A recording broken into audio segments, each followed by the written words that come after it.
तीर्तोल block मणिचरण सारला academy 1977 batch matric छात्र छात्री बंधु मिलन नाउसीरा स्थित बीणापाणी मंडप परिसर में अनुष्ठित हो जाइछि।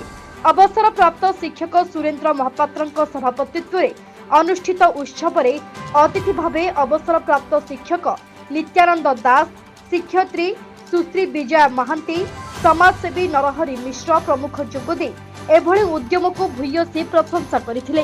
प्रारंभ में दिवंगत छात्र छात्री मानक अमर आत्मार सद्गति निमंते 2 मिनिट नीरव प्रार्थना करा जायथिला।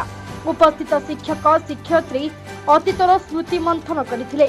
एथिरे अन्य मानक मध्यरे अवसर प्राप्त शिक्षक अशोक महापात्र, अभय स्वाई, प्रसन्न परिजा, सुधीर परिजा, प्रदीप्त मुखर्जी, संघमित्रा शतपथी, रमेश नायक, बसंत दास, अंतर्जामी होता प्रमुख कार्यक्रम परिचालना करथिले।